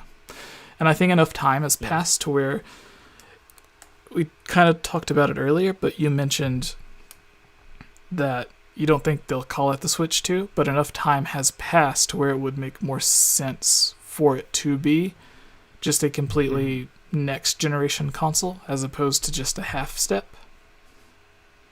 Because there's been enough time that's passed to where it's closer to when Nintendo would put out a new console. But a lot of the time it'll be kind of close to the end of the console's life cycle that they put out a revision as well. So I mean, it wasn't too long before they stopped 3DS support, for example, that the new 3DS came out. It was only like a couple years, I think. Yeah. I might be wrong. I might be misremembering, but yeah. So I mean, it's hard to say. But also, there's the pricing thing that RPG in the chat mentioned as well, and that's I think part of why Nintendo is constantly almost like a step behind its competitors, because like they have to keep their product affordable as well. So even though it's not top of the line per se, it can run well enough and run their games, and they want consumers to be able to buy it and not sell it at a loss. Yeah. Which I think Sony has done in the past, for example, is they've sold their consoles at a loss, and they make up the loss with software. And Nintendo just is too stubborn. They won't sell their consoles at a loss at all. So they make sure that it's affordable in both for them to produce and for people to still want to buy them. Yeah. Which is why, like, even if we want to go back historically, the Game Boy, people look back at it and they go like, oh, the technology of the time, that's why the Game Boy had this monochromatic screen or whatever. But no, Sega put out a competitor to the Game Boy, and Sega's had a color screen and everything like that, but was such a drain on battery and was so expensive. Yeah, it took like 8 AA batteries and it only lasted barely an hour. Yeah, and it like killed all the batteries, whereas like you have people who have their Game Boys that are still running and have not had to change batteries in like literal years, and which if you, depending on how long, make sure to change those batteries anyways, because they'll leak and ruin your console. But I digress. You don't want to do that. But because of they basically made the Game Boy intentionally cheap so that it was affordable for people to buy and would be durable and cheap to produce. And then when you have a consumer parent, for example, who's looking, oh, what should I get for my kid? There's these two options, whatever. It it weighs heavily into that decision. That For example, documentary. I don't have a PS5 yet because guess what? I'm looking at that price tag and I'm like, nope. I'm gonna hold on to my PS4 Pro for a little bit longer because I see that PS5 price tag and I'm like, no, can't do it. No way. Not for a brand new console like this. That documentary, which we're going to have the director on today. Yeah. It actually goes into a lot of that, talking about the price point and the mindset of the parents at the time. To where, like, it especially goes into it with, like, interviews with parents at that time when the Super Nintendo came out, to where they're like... They were mad. Yeah, they're like, why won't it play the old tapes? If I buy a new VCR, it plays my old tapes, so why can't this? And they're calling the games tapes, and I'm like, oh, this was a weird time. Yeah. What a different... But that's the thing, is at that time, like, console generations weren't really a concept to us, right? Yeah, because, like, in their minds, they were like, Sega has their new console, so why would I not just buy a Sega instead of a Super Nintendo? And that's why Sega started becoming popular, because everyone's like, well, if Nintendo's just going to keep doing this, then we're going to buy a Sega, not understanding it's the exact same thing. Mm-hmm. So, parents, technology.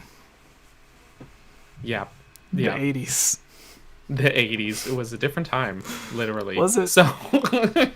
So yeah, no, it's almost weird to think though, because we take that for granted now in this market with the gaming industry, is that like console generations are a thing, and there's half steps and revisions and exclusives and certain levels of backwards compatibility that do and do not exist depending on what console, and just that was all new at the time.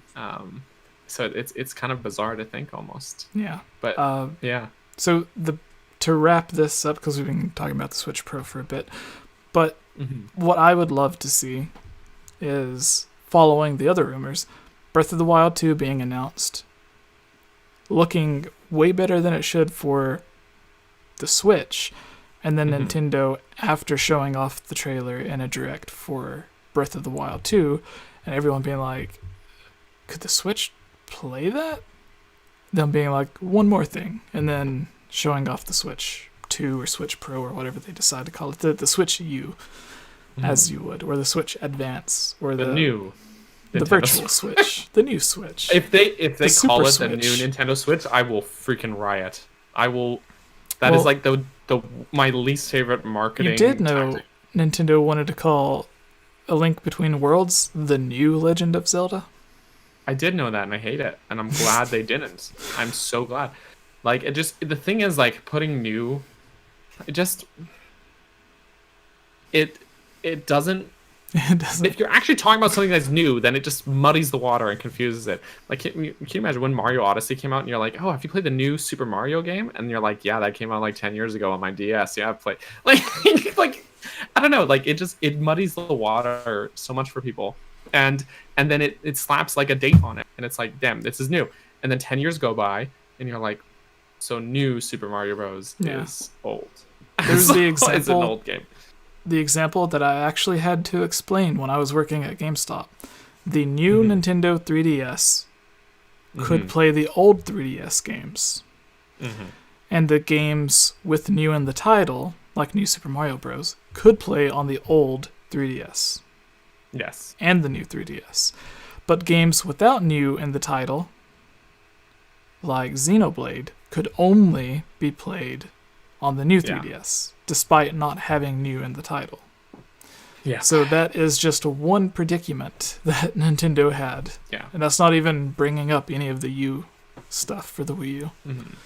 So, But I'm hoping that they've learned some things from marketing mistakes in the past, because, like, the Wii U's problem, like, its failure. Is the Wii U had problems? I wasn't aware. The Wii U, from a marketing standpoint, it had many problems. And, like, I went back recently and rewatched, like, the Wii U's E3 reveal, like, when they first announced that. It was amazing. Nowhere in, like, oh, it's a cool reveal. They showed out lots of neat things. Nowhere in that reveal at all do they ever say the term new console. Not a single time do they say new console, next gen console, new console. Well, that's why they Nothing should have about called it the the word new. console is not in. They kept saying this is our new controller. They put out a lot of emphasis on that, and that's why people were like, "What the heck is the Wii U? I already have a Wii. I don't need to buy a tablet to go with my Wii. I don't want to. I already have a golf game. Why do I need a Wii U? You know, like no one knows what the heck's going on." And so they were trying to market it and piggyback off the Wii success and ride that successful wave into the next generation with Yeah. HDMI and all that. But they didn't talk about what the Wii U actually was, which is a shame because I love the Wii U. I really enjoyed my years with the Wii U. It's one of my favorite consoles, and it had some really amazing games, which thankfully So- most of them have had a second life on Switch. Games But- so amazing that they're just Mhm. re-releasing them on the Switch, Yeah, and they're selling because the tens games of were that millions. good. They were that good. But then yeah, they just didn't. So I'm really hoping that whatever it is, whether it be a Switch 2 or Switch Pro, that they will effectively market it to convey whether it is or is not a successor or a revision, or if there's going to be backwards compatibility Yeah. or forwards compatibility, as I'm going to call it, because if games that are coming out after the Switch Pro releases per se, like, will you be able to play it on your Switch, which I think they will. Like they need to convey that effectively, because when Switch was revealed, they did a great job marketing it. They showed exactly what it is. They had this awesome trailer with that really awesome song in it that they filmed in my hometown of Vancouver. By the way, I literally was like, I know that street, I know that place, and they marketed it really well, effectively saying like, this is the new console. Here's, you can play it on your TV. They showed the guy taking it to handheld mode and going for a walk with his dog, and they did the marketing side of things super well. And you can watch that trailer and you understand, even though there's no talking in that trailer, there's no on-screen being like, new controller, new console. There was none of that, but you saw it and you understood what it was because of the way they cut that trailer and that presentation together. And I really hope that they stick with effectively conveying their console to people if and when they release this new console. So Yeah. that's just, I'm sorry to rant, but that's just, No, you're good. like, So I'm just very hopeful for this. when do you think a trailer or announcement will come for the Switch 2 or Pro or whatever? When do you think it could be released? And what are a couple of games that you expect to be revealed for it? Okay, so to be optimistic, I want to say they will make an announcement during the summer, probably after Skyward Sword has had a chance to sell, because they don't want to compete with themselves and overshadow one thing. So they allow Skyward Sword to sell, then they make an announcement, and then maybe, again, this is my optimistic, pipe dream, hopeful thing, release for holiday of this year. Just in time for Christmas or whatever winter holiday you celebrate. And so then they can show you next. The sequel to Breath of the Wild is going to run, if they do it as a revision, like a Switch Pro, as we're going to go with, then they'll say, you can buy Breath of the Wild 2. It'll play on your Switch just fine. But look at how beautiful this game is going to be on your Switch Pro. and the thing is, Zelda is a system seller. They released a Zelda game. Zelda and Mario sell consoles, and so if they do like a side-by-side release, maybe, again, like now shifting away from my optimistic hopeful holiday release, if they want to do it and coincide it with Zelda, then we could be looking at next year, because I still am not in the camp that thinks Zelda's going to come out this year, or when I say Zelda, Breath of the Wild 2, I don't think it's going to come out this year. I don't think they've shown enough of it for that, but I could be wrong, because sometimes they're like, hey, this game comes out next month. This is our first mention of it. So Age of Clams, like Age of Calamity and Paper Mario, they did that with, they just dropped a trailer on Twitter and they were like, hey, guess what, Paper Mario game comes out in this summer, by the way, in like 2 months. So, it could happen, but I feel like some games, like Nintendo's like biggest IPs, like Mario and Zelda, they tend to show a bit of info far ahead of time, whereas games that are smaller IPs, they tend to keep close to the vest until it's close to the release date, and then I'm like, buy this game next week. So that's not always the case, of course, but like Skyward Sword, for example, but still.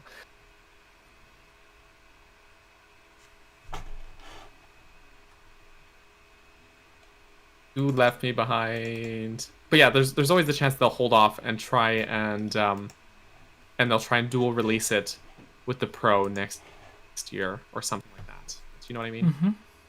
So that's my thoughts. What are yours? Tell me. No, same thing as yours. This summer release, end of the year, and then Odyssey 2 or whatever the next big Mario game is, and maybe even like a Mario Kart 9 or 10, depending on if they count Deluxe as a like 0.5 or live I home don't think circuit. they'd skip 9. They'd probably go just. I would say 9 would be next. Well, I mean, they have home circuit. They have the mobile game. Right. Do they count any of those as 9, or is it like 8.5, 8.7, 8.9? Good point. That's a good point. But yeah. Because actually, you mentioned that there's a Mario Kart game. I think the GBA one didn't have a number in the title, for example. Actually, quite a few of them have not had numbers. Yeah, they didn't start numbering them until 7. Yeah. On Mario Kart 3DS. They called it. It was Mario Kart 7? Super Mario Kart. Yeah. Mario Kart 64. There was Double Dash, Super Circuit. We need to catch up to that one. Some other one that I'm not remembering. And then, then they were like 7, 8 Deluxe. Yeah, like we can't Deluxe. Think of anything else. So what if they just come out and they're like Mario Kart 11? And you're like, what? What would be a cool alternative to calling it 9 would be like Double Dash 2. Double Dash 2. Ooh. Or like Double Dash. Double Dash. Yeah, which is a very Triple Nintendo dash, name. Oh, I hate it. You hate Double Dash?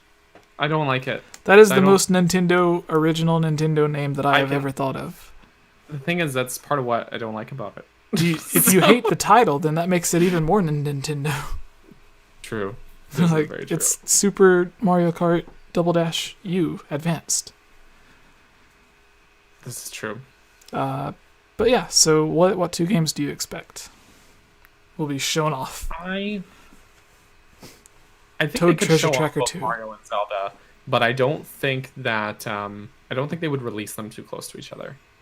Like even Breath of the Wild and Odyssey had like a 6-month gap between the release, and like historically they don't tend to release them too close to each other, just to avoid them competing with each other, right? Because people are gonna have to try and pick between Mario or Zelda then, and Mario often sells quite well historically, so they definitely don't want to undercut their Zelda sales.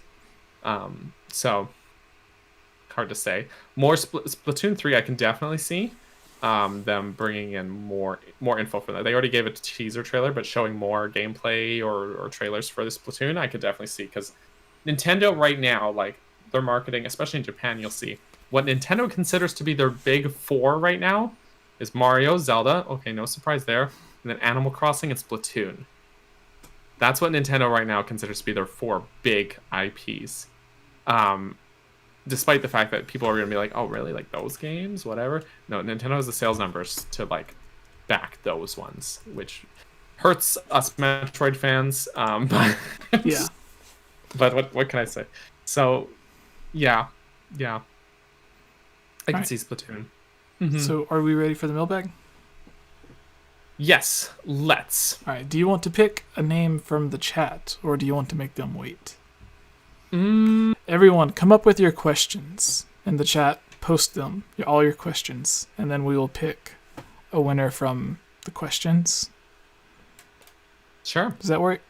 Make them that works. Be active participants. Sure. Okay. That works. Actually, because I'm notorious for this, what do you think, Jesse? If before we start the mailbag here, if we just take a short, just a brief pause to take a bathroom break. Okay. I'll keep them entertained while you're gone. You do that, and I'll just BRB. All right. What are we questioning? It's the Zelda mailbag, where everyone gets their Zelda or Nintendo-related questions answered. I forgot there's new people since we stopped doing the podcast segments every day. Splatoon 3, Jasmine, Mario Kart Switch, Daniel, I hope there's some 2D Zelda in the works. There is. Miyamoto and Aonuma both confirmed that they were working on a 2D Zelda, that it would change or evolve how you think of 2D Zelda, which I have no idea what that means. I'm here. We're the Discord. In here, in the live chat. Can we ask about Zelda theory? Yes, any Zelda, any Nintendo question. I hope there is some 4D Zelda in the works. They should bring back the Double Dash schematics or someone else on your cart. Yes, that would be amazing. I think they learned their lesson. Me too. Maybe. Mario Kart Triple Dash. Mario Kart -1. Jeez.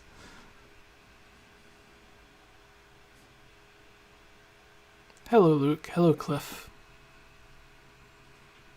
We are taking a break while Daniel goes pee-pee. Here's a question. Sup, sup. Let's go up, see. Because we're saving the questions until Daniel gets back. Because he's picking. That guy who gave the report on LOD in production takes at least 5 months. So it would max be done by December, hence 2022. I think there's a bit more to that than that person mentioned. Not that I know anything, I'm just a guy that's trapped in Daniel's basement.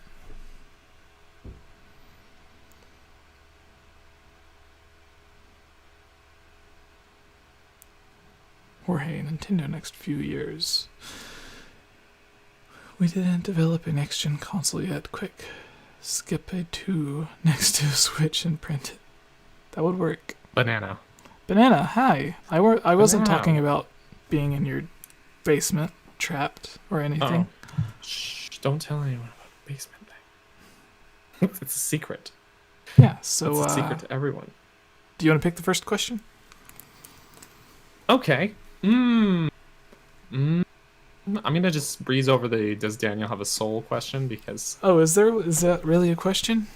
Oh, from Matt. It really is. Of course, really it would be from Matt. So.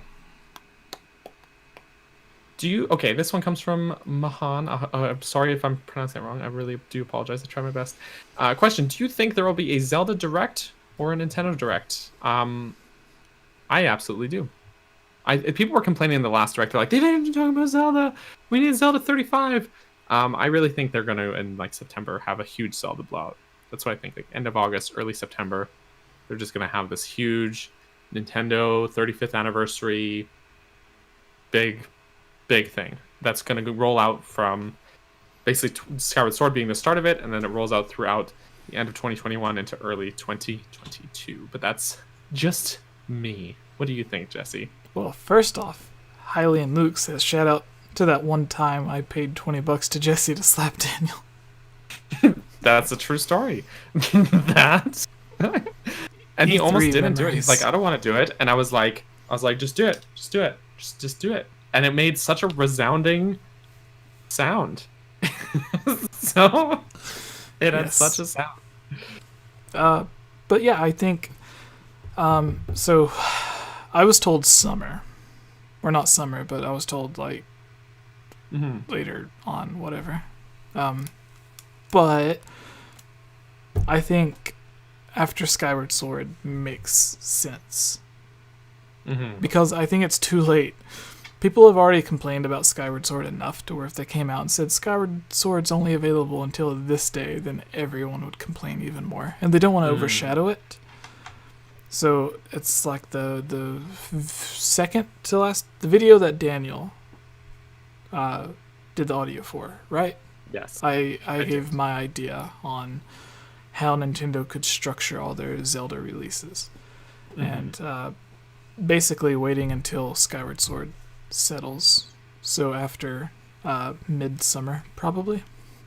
And I think there will be a Zelda Direct by itself. It may not be as long as the Pokemon Direct or the Mario Direct, but they do have all those crazy patents that was the same as the Mario patents, and everyone's was complaining that Zelda didn't get a mention on its anniversary, but neither did Pokemon.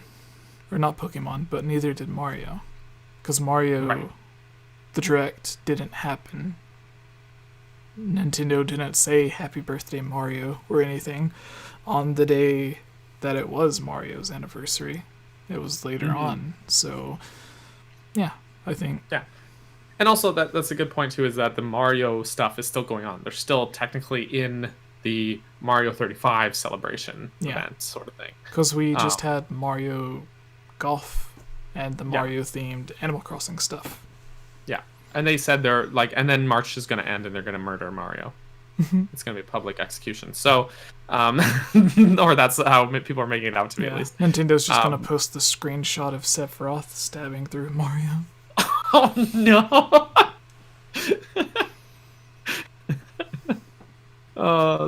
But yeah, they're giving Mario his celebration before he dies this month.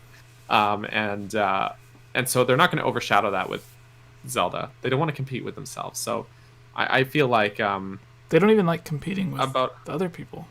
The thing is, okay, Commonwealth saying... I love Commonwealth, don't get me wrong. I love those guys. Zelda 35th anniversary delayed. The thing is, in order to delay it, they would have had to announce a direct date first. This is the thing, too. People were saying, like, Breath of the Wild 2 has been delayed. They never gave us a release date. So there was no way they could have delayed it because they didn't tell us when it was going to come out. They didn't even give us a year. Yeah. Breath of the Wild, for example, was delayed because they came out, they showed a trailer, they said this game's coming out in 2015. Then they showed more stuff and they said it's coming out in 2015. And Miyamoto's like, you're sure it's coming out in 2015? And Anuma's like, yes, everyone is working very hard. And then they came out and said, actually, it will not come out in 2015. We're delaying it until 2016. And then in 2016, they said, actually, March 2017.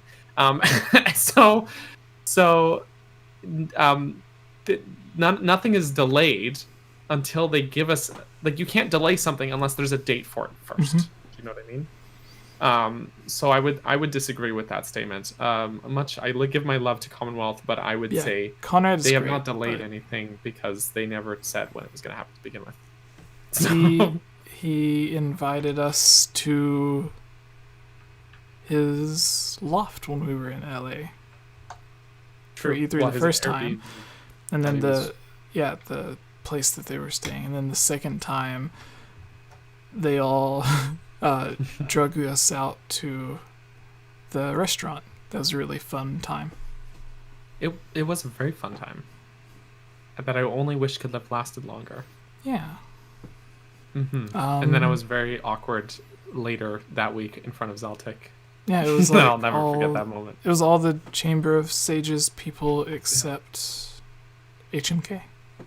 When we were actually in, like, so we had that dinner. It was like pre-actual E3 happening. And we had an awesome time. And it was super fun. And maybe it was just because I had a beer in me already, but I was very sociable with all these people. And like Zeltic and I, for example, we were really conversational and hitting it off, and we were having a great time. And then later that week at actual E3, I remember I was at like a food truck stand lineup, like getting some like tacos or something. I don't even remember what it was. But then Zeltic came up to me and he's like, hey, by the way, after E3 wraps up today, we're all going to go into this thing and hang out. And I had such a hard time articulating that we had other plans already. And I was like, oh, but Jesse and we were going to do this thing. And I was so awkward and floundering. And to this day, I think about it every day, how embarrassing What did we do? So, what did we do that wasn't hanging out with them? I think it was legitimately just because we had booked our flights. We had to go to the airport. Like, I think we legitimately just had to leave. Oh, that was the day that I left early then. Yeah. So you had left, or you were leaving that day. So it was before that happened, though, before you left. Yeah, because I met up with the Zelda Universe people before I had to leave. And so I constantly think about that, how I went from not awkward to awkward somehow. Usually it's the other way around. It's magic. It was. To be invited to hang out by someone who you kind of have a lot of respect for like that, and you're like kind of look up to in a way, and I'm like... And just to totally flounder and embarrass yourself is possibly the worst the worst thing that you can do. He's still friendly with me on like Twitter and stuff. Of course, I haven't seen him in person since this was 2019. But so like, you know, on Twitter we'll have the occasional you know, like exchange or something, and see, we're still friendly and all. But like I constantly am like, what must he think of me? So that's just a true story. I accidentally unplugged my headphones. But Luke we're off says, topic. Daniel embarrassed himself in front of 𝐳𝐿. That's true. Oh no. But your date went so well. That's the worst part. So yeah, no, it'll be fine. He even said like, hey, next year he said it. He's like, next year he had messaged me on Twitter and he's like, I'm gonna buy you a beer or whatever, we'll hang out. And then E3 got canceled in 2020, so whoops. But that's yeah. It's a time. All right, so we have a great question from Ray saying, if you could influence Breath of the Wild 2's development, what is something you would definitely push for the team to include in the game? It can be a feature, maybe a theme, a beloved character from the past, or such.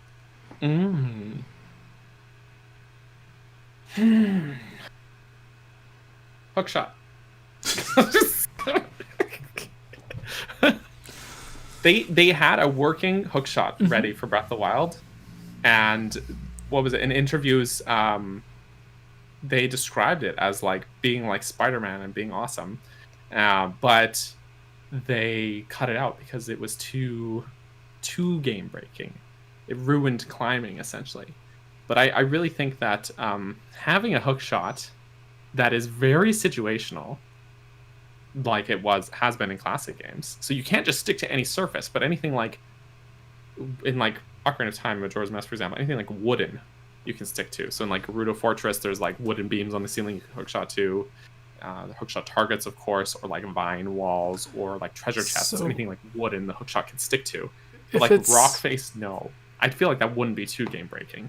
So they could get around that by having it an actual claw shot, to where a hook shot is just like a spike that pierces into something. Right. Where if it's a claw shot, it actually has to lock on to something and like a claw and grab a hold of it, which it can't really. If it couldn't grab a hold to just a rock cliff, because there has to be like bars or something for the claws to grip onto, then that would make it so that you only have specific platforms to where you could hook to. So that would be an easy way to get around that. That's true. Or the grappling hook, like in Wind Waker even. I really like that item in Wind Waker. The grappling hook is great. But again, there's only certain things that the grappling hook is going to work on. So you can't just throw it up onto a rock face and climb. There has to be something for it to wrap around and hook onto. And there was that cut champion that had the grappling hook as his weapon. Yeah. Or was it the claw shot? Both. I don't remember. Close. Both are close. One had a hook shot sort of similar to a hook shot, and one had a whip. Both were scrapped. Yeah.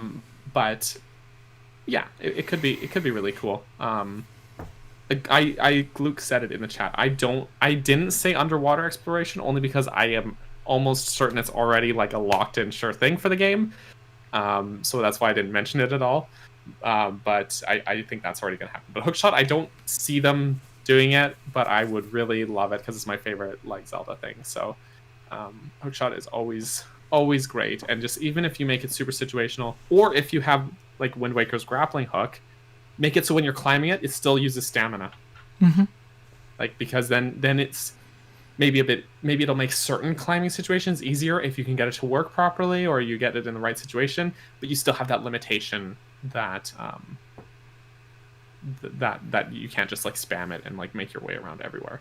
Do you know, apparently, I saw in an interview recently, apparently there was plans to have Link be able to stab his sword into a rock face and then use it to rest and regain stamina, and Miyamoto vetoed that idea. That's a true story. He's like, no, it's too ridiculous. That's what they did in Final Fantasy 15. Oh, really? Okay, so, yeah. Where the main character would throw his sword, it would stick into a wall, and then he would just vanish and appear on the sword. That's and then interesting. you could jump off. I think of it that and would stuff. be too game breaking to just throw something like that. But yeah. Yeah. Other than that, though, I could also do blacksmith. I've mentioned that in previous videos as well. Mm-hmm. But take like the smithing system from Age of Calamity, and be able to repair maybe the durability of your weapons. Like, say you've collected a bunch of swords, and then you have one sword that's like almost broken, and you could take it and have it fixed at a smithy or blacksmith, or improve the the what am I calling, like the damage output or things like that of certain weapons, by bringing materials to a smithy. Or because I feel like then the materials that you can collect would have greater value instead of having like 900 pieces of flint that I don't need. If I could use those to fix this sword that I want to do, then sounds great. Something I just thought of: a rusty sword should be more useful, because like, not only like if you hit a Lionel and just left it there, it would die in a few days of like tetanus or something. The Lionel gets tetanus. Yeah, it's like you used a rusty sword. Poison, super effective. Oh, poison weapons would be cool though, actually. Because you got all these other elemental things, like you have fire arrows, ice arrows. Imagine you could make poison arrows using like a material. I read a comment wrong from Jasmine. Says hopefully Breath of the Wild 2 brings back the Iron Knuckle and Dark Nuts back. I just seen the Knuckle and Breath of the Wild 2, and it made me think of your tweet where it was like, now with Knuckles. Yeah, so like Breath of the Wild 2 with Knuckles. Oh my gosh, that would be hilarious. As for mine, I would just want the traditional themed dungeons, but don't get rid of the shrines. Just cut them in half. So instead of 120 plus the 30 that was in DLC or however many it was, give us like just 50 or 60 as mini dungeons or caves located throughout Hyrule, and then give us like have it be part of that underground system, to where it's not just a pointless cave that you go into to get a chest and that's it.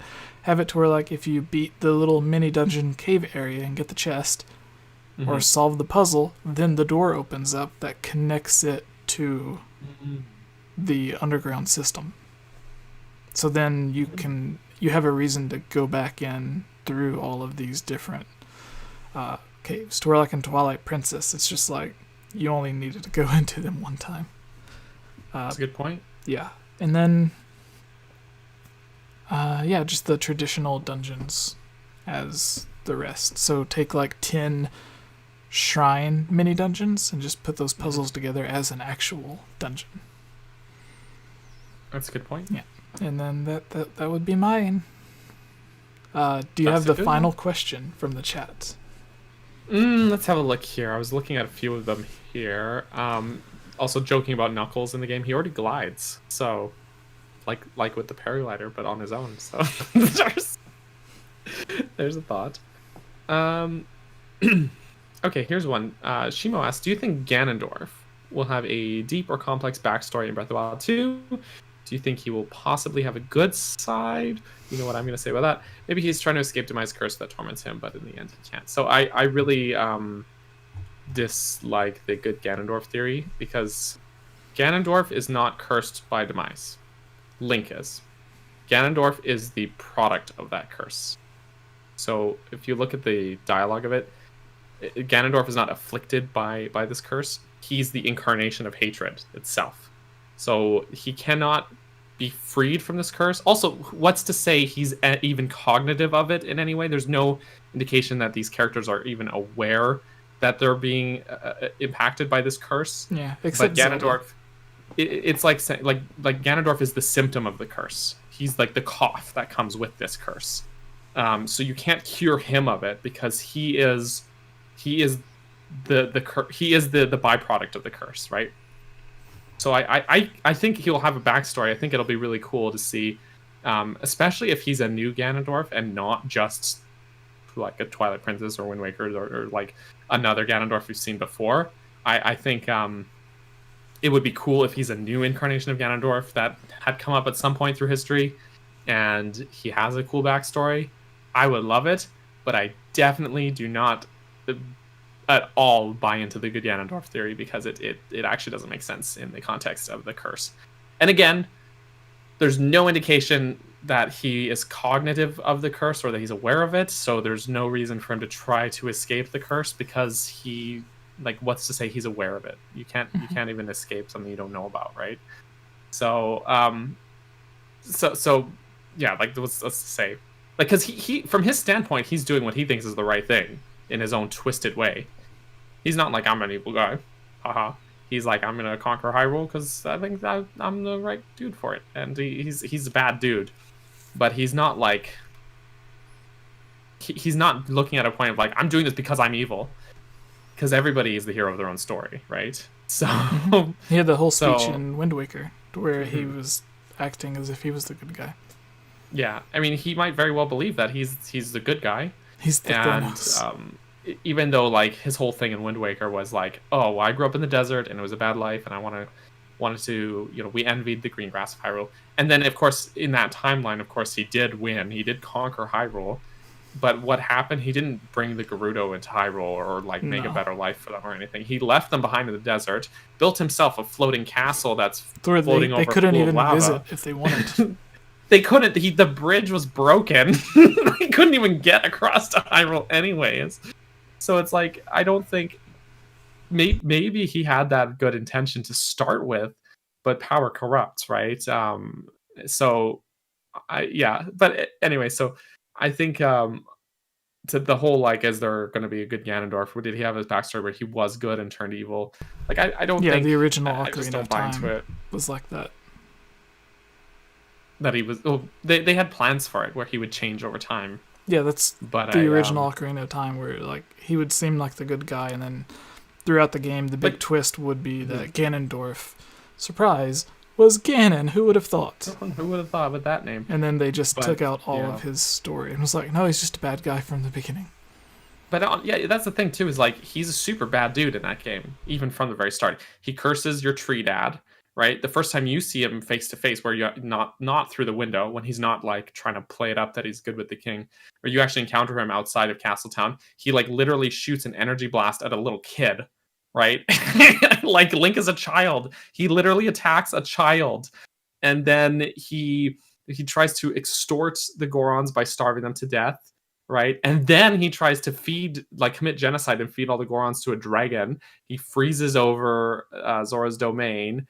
Right, he does all this terrible bad stuff. He brainwashes his own people, like Gerudo, to fight for him, including Nabooru. Right, he doesn't do a shred of good in that game at all. Even if his motivations were, I grew up in the desert and it sucked, and I wanted to bring my people into this better land. He doesn't do any of that. He just does a bunch of bad stuff. And then you see him in Wind Waker lamenting about it, and he's like, I grew up in the desert and it sucked, and I envied the green grass of Hyrule. And then what's the next thing he immediately does after giving that speech? He punches a child in the face.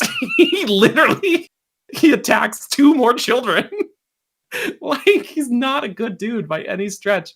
And then, of course, Twilight Princess, he's pretty much just a bad dude all around in that game too. So there's no good Ganondorf in my eyes. There's no redeeming qualities. There's no good motivation or anything like that. Like maybe he really thought that he was doing the right thing to start with, but then he never acted upon it in a good way. So yeah, that's as far as Demise's curse goes, the wording, he doesn't curse Ganon. He curses Link and Zelda. And Ganondorf's just the byproduct of that curse. All right. So sorry for ranting. People in the chat, Daniel will pick one of you to win the card, and then we'll probably do the next giveaway like this on the next podcast and let Tubes or Geek pick. But Daniel, pick one of the people, and then whoever you pick can message me on Discord or Twitter, or just Discord or Twitter would be the easiest. And there's a link to both of those in the chat. And then once we figure out what country you're from, we can do the giveaway thing. So Daniel, pick. So much pressure. Yeah, I mean, that's the thing, is like, I felt people would get mad that I didn't pick them from the comments, so I was like, I can let the other people pick, and then I won't get any of the blame. Because someone's like, like if someone's like, I commented on every video, why didn't you pick me? Oh no. then Oh I can just be no. like, well, I didn't pick. It was up to Daniel and Tubes and Geek. So blame Oh, I them. see how it is. Yeah. Okay, so we're gonna pick a winner for this giveaway right from the chat here. That's what you're saying here?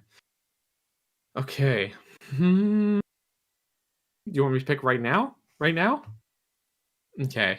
Here's what I'm gonna do is I'm gonna take my mouse here. I'm gonna scroll up and down the chat really fast and with my eyes closed. Okay. And then as I'm doing that, I'm gonna just randomly click at some point so I can't see and see whose chat I've highlighted, and that'll be the winner. That's how I'm gonna do it as fairly and arbitrarily as I can. So I hope that satisfies everybody to not be so that I'm not doing anything out of bias or anything like that. So to try and be as random as I can here. It's like picking a name out of a hat. Okay, so I'm scrolling up and down, and the eyes are closed, and hopefully I haven't accidentally moved my mouse off of the chat box. So, and I've clicked on outside of the chat box. Oh wow. I picked it's a wild horse. I somehow scrolled up to her super chat.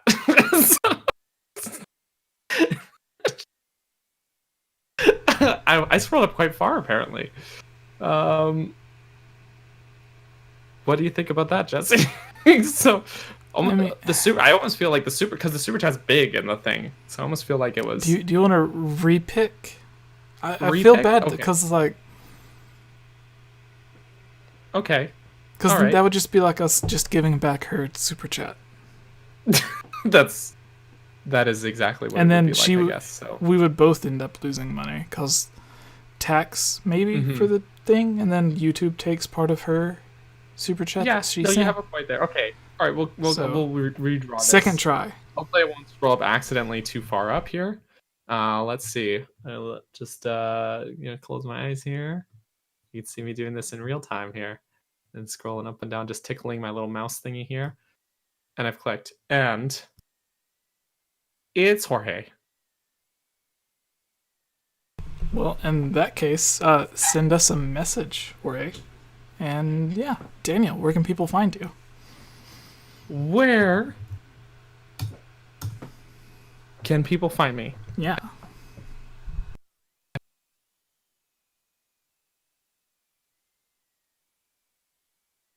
They can't find me. They'll never find me. Okay. Okay. So, you okay? Yeah. Yeah? Okay. All right. So for everyone else, tomorrow's video has a giveaway in it. So if you go watch that video, then your name might pop up in it. I already know who it is. Oh, do you? Because I wrote it, I already picked it and screenshot it and everything. So I know who it is. But it'll be in tomorrow's video. Right. The other giveaway will be... So tomorrow's video for the 96,000 subscribers. And then for the bonus podcast giveaway, that'll be tomorrow on the next podcast.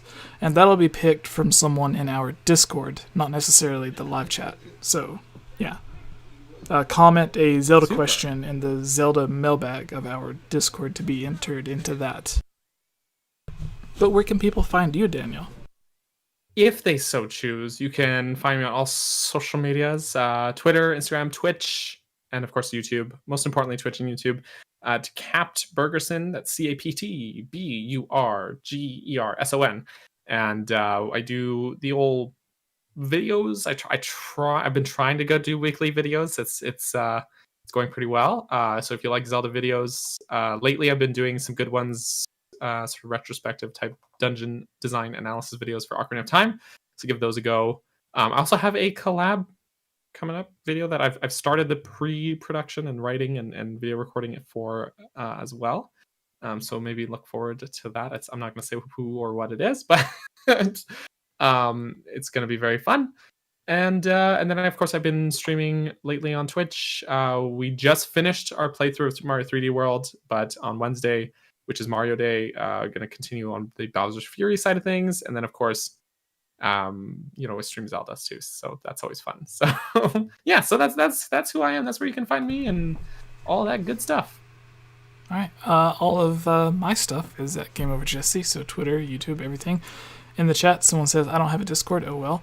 Remember, the Discord is just for the second bonus giveaway that would have been picked here if we had a third person to choose.